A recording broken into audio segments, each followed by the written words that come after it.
love you. I know I love you, too. Thank you.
The way young Ward publicly turned up his nose at my campaign contribution, you'd think the Quartermaine money was filthy lucre or something. Well, he's going to learn his lesson the hard way. All the moral righteousness in the world won't pay for the programs and the projects, the library books and the school lunches. How many cups of coffee have you had this morning, Edward?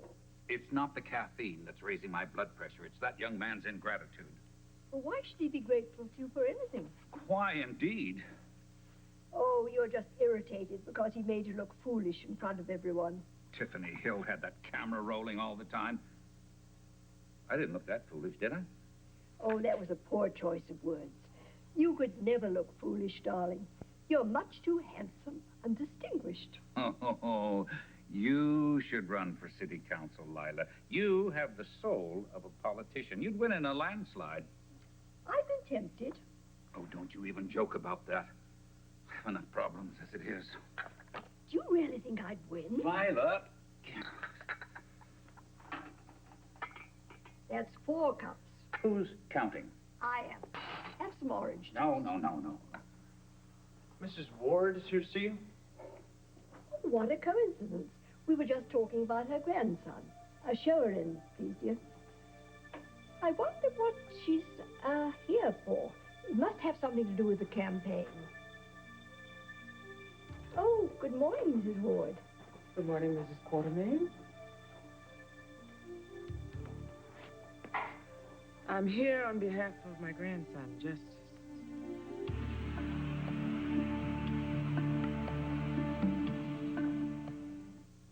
Edward. Oh, yes. I'm sorry, dear. May I present Mrs. Mary May Ward, Lila? At last we meet. I've heard so much about you and the wonderful work you do at the Bradley Ward House. It's a pleasure. Thank you. It's very nice to meet you, Mrs. Quartermaine. You mentioned something about your grandson. Yes, I don't want to intrude, but I have to speak to your husband. Oh, it's no intrusion. Please make yourself at home. Thank you. I have a great deal of work to do in the greenhouse before it starts to snow. Edward, offer Mrs. Ward some tea. No tea. Is there something I can do for you? Yes, Edward, you surely can.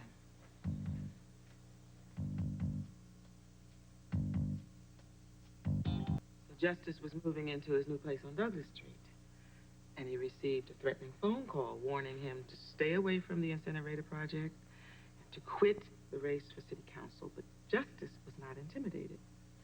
So he paid a visit to your Ned Ashton, and he told him very nicely that threats like that only strengthen his resolve to protect his neighborhood.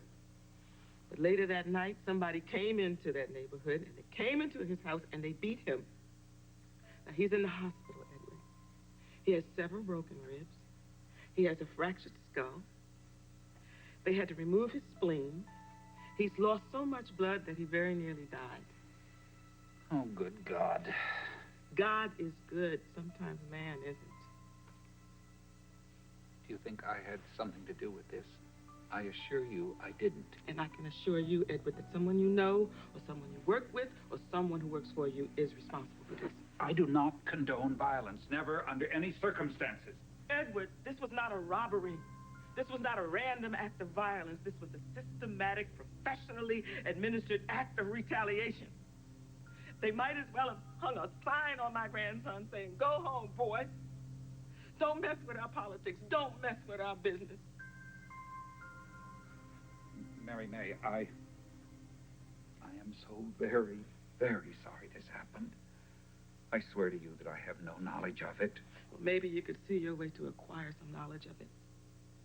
Maybe there's some people in your employ whose motives and mode of operation you ought to learn about, because this will not happen again, Edward. Will not. You will not let it. Make them stay away from justice.